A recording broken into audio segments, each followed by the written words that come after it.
Hi students, welcome to PhD jobs and admission. This is Gauri. सो आज के video में हम सभी लोग एथिक्स इन रिसर्च के बारे में काफ़ी सारे एमसीक्यूज़ देखने वाले हैं। So with the help of these MCQs आप सभी के रिसर्च एथिक्स की जो कॉन्सेप्ट है वो काफ़ी क्लियर हो जाएगी, बिकॉज ये टॉपिक काफ़ी सेंसिबल है and as well everyone should know about the research ethics. And as well exams में हमेशा इस पर्टिकुलर टॉपिक के ऊपर क्वेश्चंस पूछे भी जाते हैं। ओके, सो इस सेशन को स्टार्ट करने से पहले I want to tell you that कि ग्लोबल ऑनलाइन टीम आप सभी को research aptitude, then logical reasoning and data interpretation के ऊपर कंप्लीट कोर्स प्रोवाइड करती है, बिकॉज ये सारे यूनिट्स आपके रिसर्च मेथोडोलॉजी सेक्शन में है। ओके, और students with this complete course आप सभी लोग डाव डेट 2023 एग्जाम को क्वालिफाई कर सकते हो। सो इन दिस कंप्लीट कोर्स आप सभी को फुल सिलेबस वीडियो लेक्चर्स मिलते हैं, जिसमें थियरीज एंड एमसीक्यूज दोनों भी इन्वॉल्व है। आपको इसमें full syllabus notes and full syllabus mock test मिलते हैं। ऐसे हमारे पास टोटल 10 मॉक टेस्ट अवेलेबल है। Each mock test contains 40 MCQs and that's why overall आपके इसमें 400 एमसीक्यूज कवर हो जाते हैं।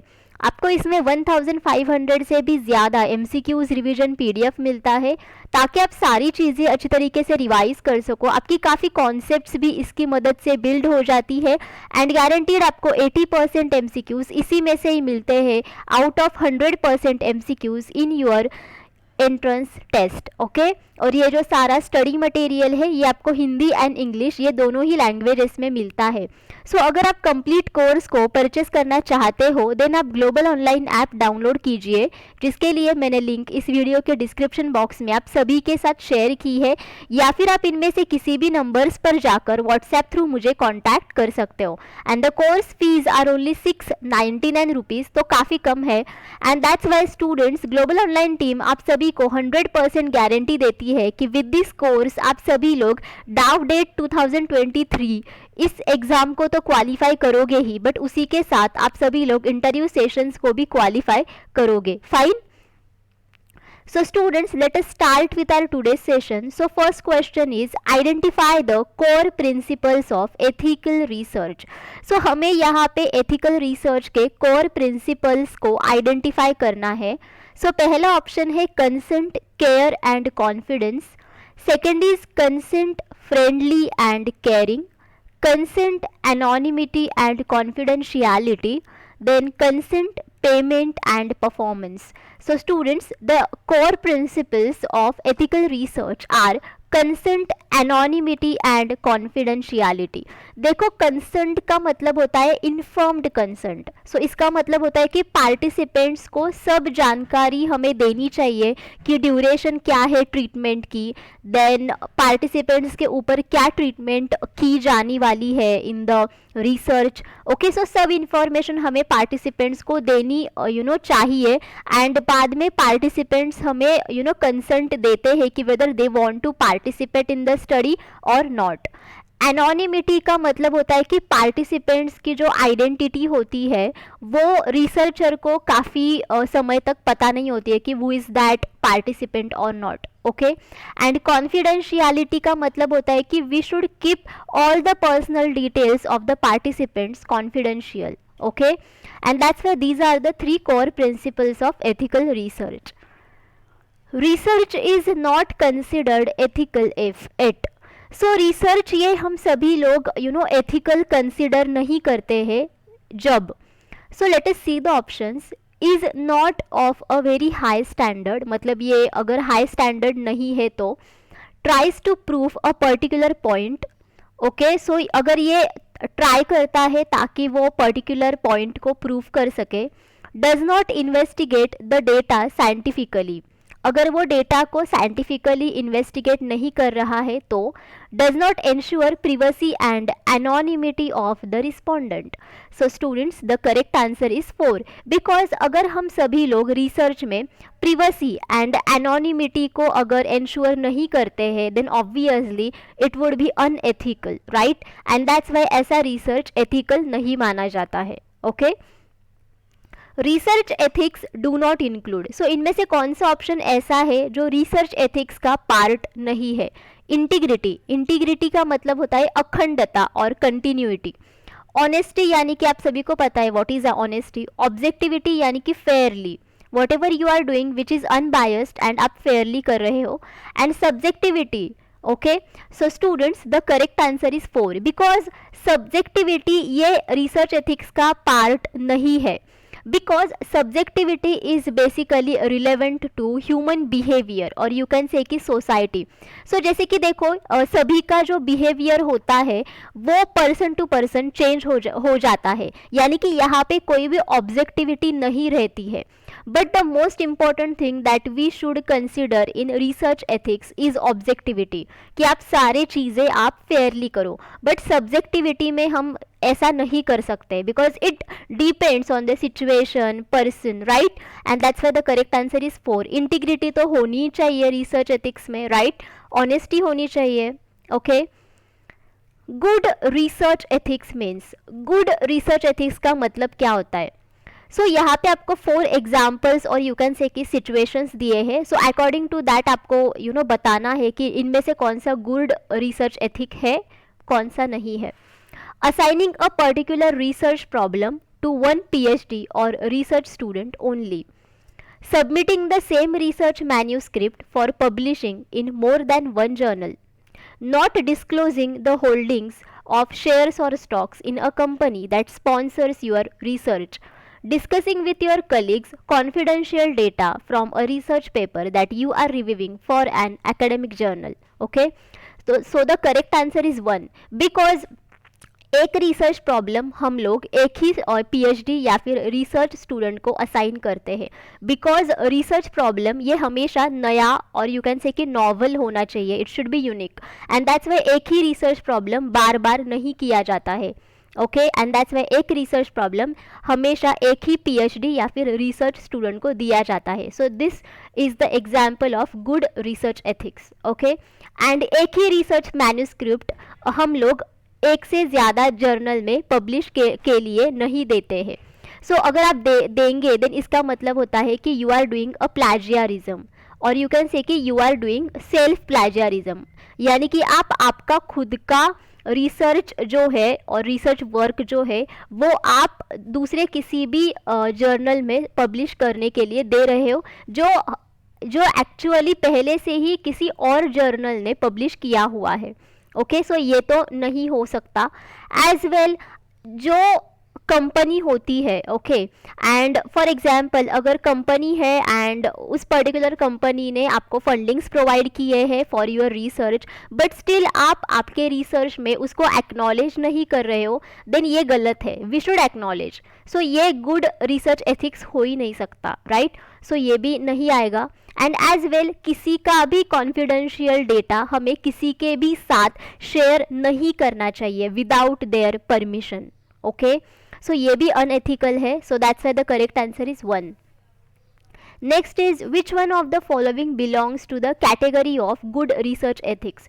सो अगेन आपको यहाँ पे काफ़ी सारे ऑप्शंस प्रोवाइड किए हैं एंड इनमें से आपको ऐसा ऑप्शन चूज करना है which is the example of good research ethics. Okay, publishing the same paper in 2 research journals without telling the editors, trimming outliers from a data set without discussing your reasons in a research paper, then conducting a review of the literature that acknowledges the contributions of other people in the relevant field or relevant prior work, including a colleague as an author on a research paper in written for a favor even though the colleague did not make a serious contribution to the paper.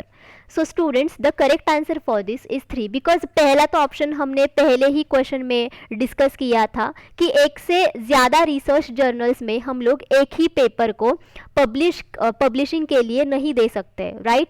And as well अगर आपके पास काफ़ी सारा data है, सो उसका मतलब होता है कि आउटलायर्स, यानी कि ऐसा डेटा जो आपको रिसर्च में या फिर इंक्लूड करना चाहिए या फिर नहीं करना चाहिए. ओके, सो अगर ऐसा डेटा अगर आप ट्रिम करते हो यानी कि आप हटाना चाहते हो, then you should give the reasons behind it कि आपने वो डेटा को क्यों ट्रिम किया है.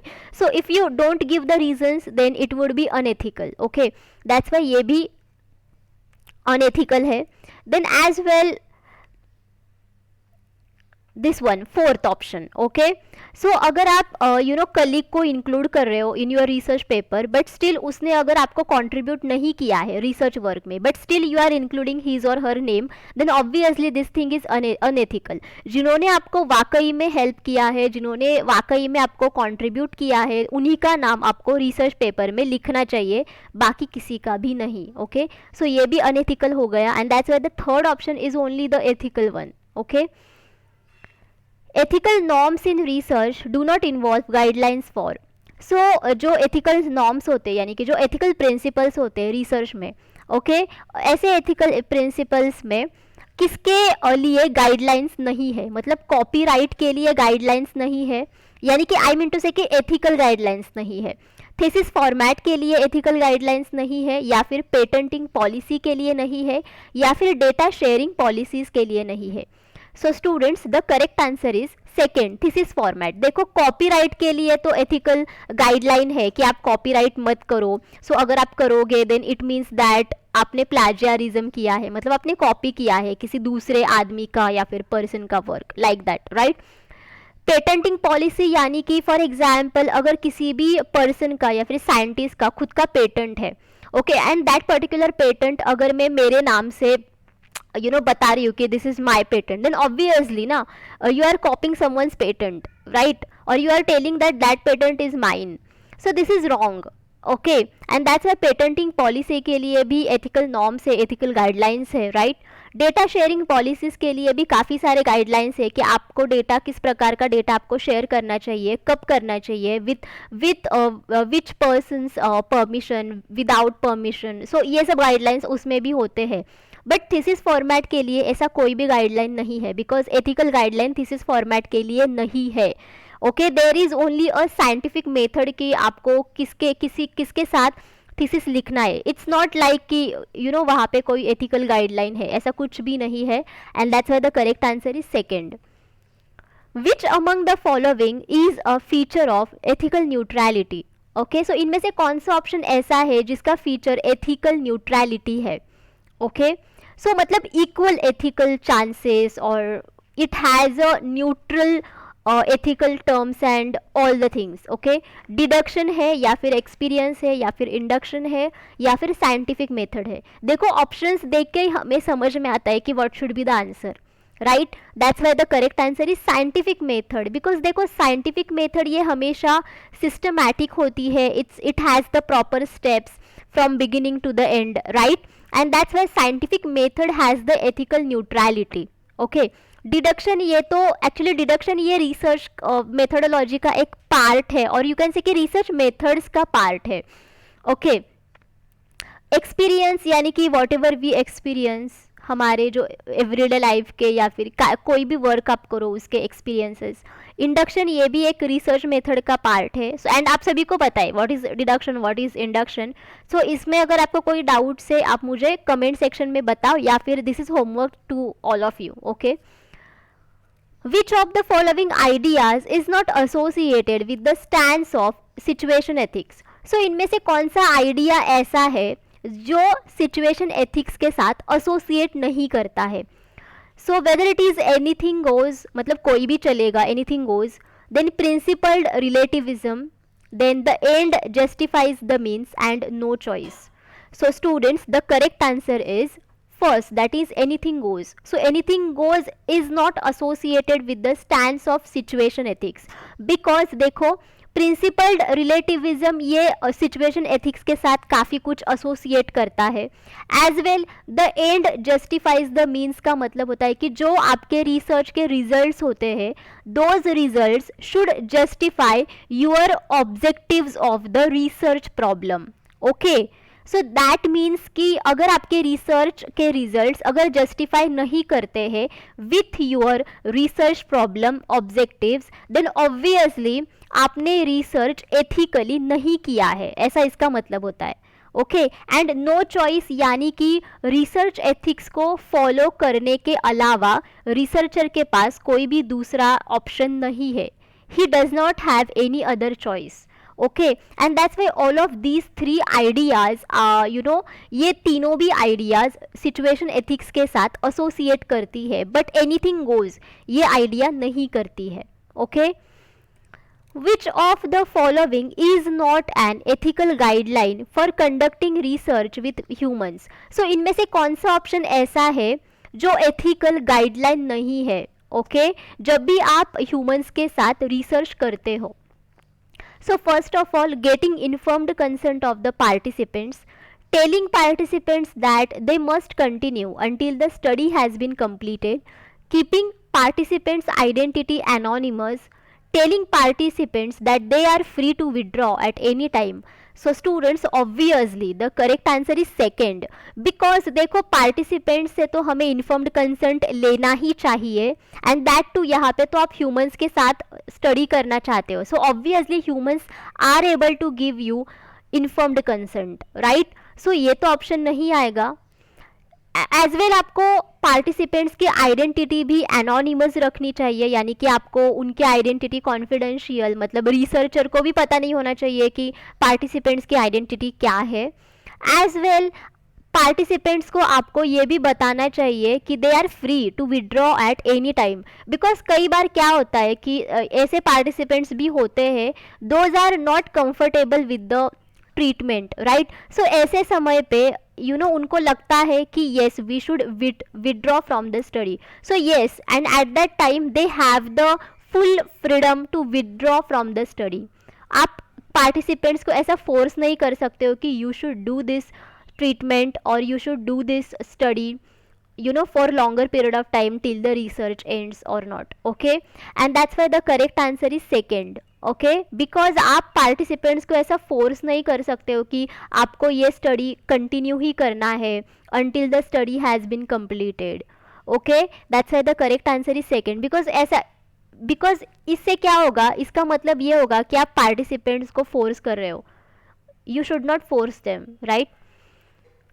The two important components of research responsibility are sincerity in work and avoiding dash. Okay, so researcher responsibility के दो important components होते हैं. उसमें से एक तो आपको यहाँ पे दिया है कि आपके वर्क में आपकी काफ़ी सारी सिंसियरिटी होनी चाहिए. एंड एज वेल दूसरी एक चीज़ है कि अवॉइडिंग, मतलब आपको क्या अवॉइड करना चाहिए? Plagiarism, writing the thesis, research techniques and confidentiality. So obviously the correct answer is plagiarism, because आपको plagiarism ही avoid करना चाहिए. देखो थीसिस राइटिंग तो आप अवॉइड नहीं कर सकते, एज वेल आप रिसर्च टेक्निक्स को अवॉइड नहीं कर सकते हो, आप कॉन्फिडेंशियलिटी को तो अवॉइड नहीं कर सकते हो, right? That's why you should avoid plagiarism. Okay, so students, thank you for watching this session. I hope all of you understood what are different research ethics, and as well जब भी आप research करते हो, किसी भी प्रकार का research करते हो, उसमें रिसर्च एथिक्स आपको कंसिडर करने ही पड़ते हैं, because these are the guidelines, right? We should follow it. And that's why research ethics के ऊपर हमेशा एग्जाम्स में क्वेश्चंस भी पूछे जाते हैं, because examiner wants to know कि वेदर आपको रिसर्च एथिक्स वाकई में पता है या नहीं पता है. Okay, and that's why I hope all of you understood, but still if you have any doubts you can ask me in the comment section. Okay.